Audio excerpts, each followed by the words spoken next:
Welcome back. All right, so this rounds out the series for me. In that I recorded a couple last night. Wasn't able to go to the Abbotsford Canucks game. I had hoped, but wasn't able to go. There's a Darcy Rota picture there that's in the picture with John Garrett, and I will be talking about that in a future video as well, just in case anybody's wondering what's going on with that picture there. But at any rate, the Edmonton Oilers and the LA Kings renew their rivalry tomorrow, Monday. And this should be a fantastic series. So the Oilers won in 7 last year, and it was a fantastic series. And there was controversies for both, and it was just yeah, that's usually how good hockey is, that you'll always have a controversy somewhere in the middle of it. It'll make for some more interesting action later on, and if it's the 7th game, it can make for more interesting action the following season. So for the Oilers and the Kings, they met 4 times during the regular season. It favored LA through the first 2. It favored Edmonton in the final 2. November 16th, it was a 3-1 win for LA. January 9th, a 6-3 win for LA. March 30th, a 2-0 win for Edmonton. And April 4th, a 3-1 win for Edmonton. So as the Oilers continued their chase of first place in the division, they also kind of pulled LA out of that chase for first in the division. The Oilers finished with a record of 50, 23, and 9. Absolutely fantastic season for them. The Kings 47, 25, and 10. These teams know each other well. That being said, they used to know each other really well. And honestly, this was great. These teams met each other a lot in the playoffs between 1982 and 1992. So when you look at their series, you can see that I've got the series the Oilers won and the series that the Kings won. So we'll talk about the ones that the Oilers won first. 1985, they swept LA in round 1. Probably in response to what had happened in 82 underneath. Don't cheat and look ahead. 1987, they won in the first round, 4-1. So the Oilers won that one relatively easily. And then 1990, and that's after the Gretzky trade, they swept LA in round 2. 1991, they won 4-2 in round 2. And 1992, they won 4-2 in round 1. So that's 5 wins for the Oilers over the Kings, not including last year where they beat them in 7. And for LA, 2 very memorable moments here. First off, the Miracle on Manchester dominates that 1982 series. One where I heard a lot of, the Oilers need to learn to play defense or they're never going to win anything. 1989, they won in 7. The Kings did, their first year with Gretzky. So there was an expectation that with Gretzky with the Kings that they might win the Stanley Cup. They got to a final in 93, did not play the Oilers that year. But in 89, their first year with Gretzky in their lineup, they did knock off the Oilers. And it was a big deal when that took place.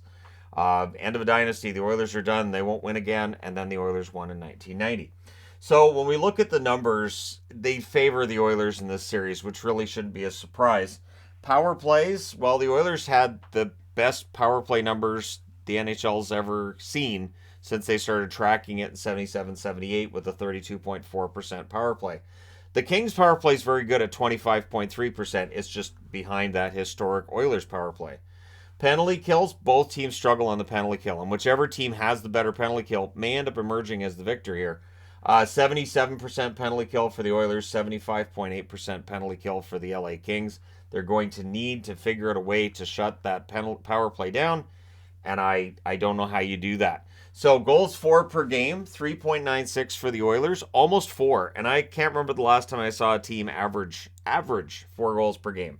Meaning if they get 3, they got their heads down and say, yeah, we had a bad night. We were a goal off our average. Average is 4. For the Kings, their scoring's pretty good as well, 3.34 goals per game. That's a good number. But again, they have good totals, and then you look at them compared to the Oilers, and the Oilers are just a little bit above. Part of the reason I'm wearing Oilers gear. The goals against per game, the LA Kings 3.10, Edmonton Oilers 3.12. Very, very close. One thing that really stands out for me with this series is that there's been major change in goal for both teams. And so it will be interesting to see which goaltender does establish themselves or establishes himself as the best of the 2 in that first game and beyond, right? Whichever goaltender really looks dialed in, that may end up making a huge difference as well. So on the Oilers side of things, you got Connor McDavid. Just fantastic year for him. 64 goals, 89 assists, 153 points. This is the year we'll look back on and say, right, that was the year McDavid decided he was going to score goals. And then he scored 64 of them. Draisaitl, 52 goals, 76 assists, 128 points. Not too shabby.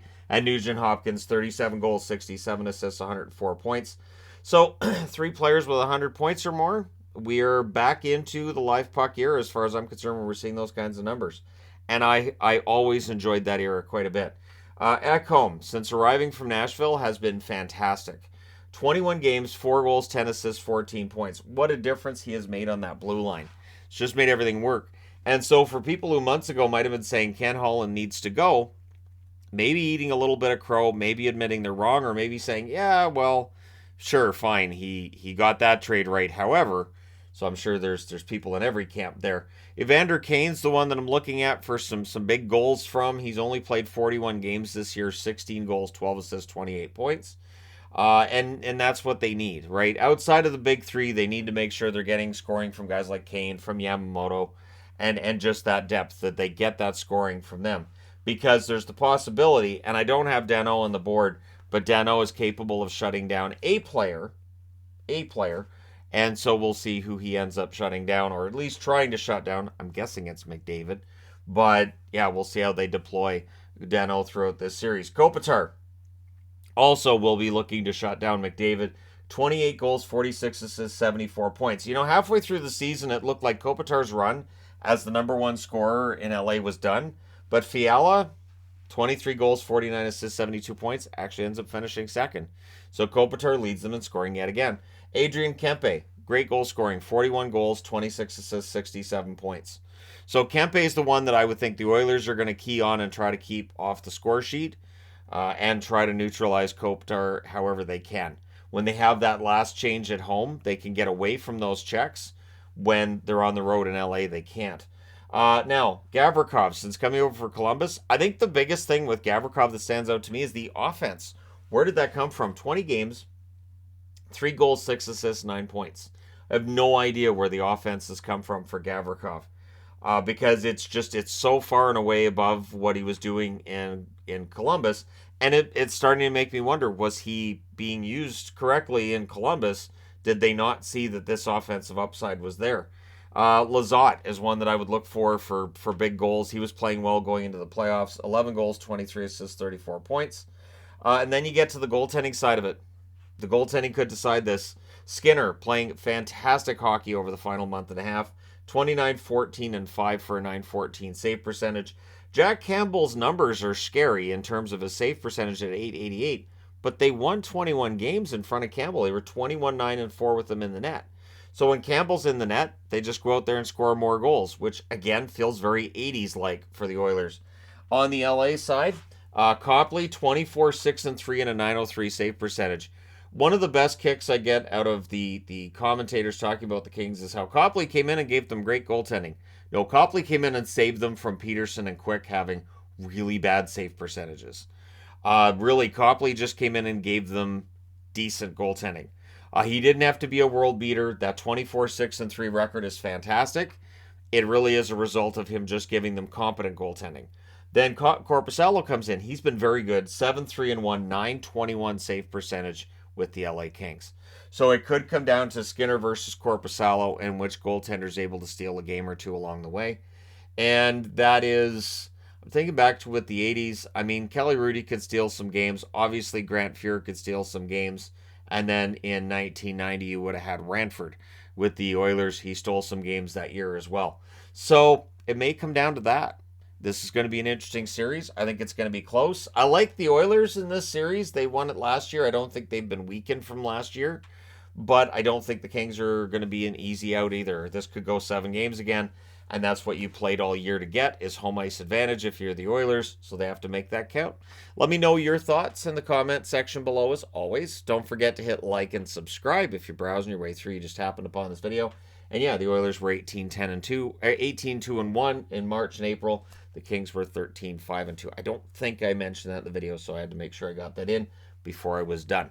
So yeah, the Oilers playing fantastic hockey going into the playoffs. The Kings, maybe they peaked a few weeks ago.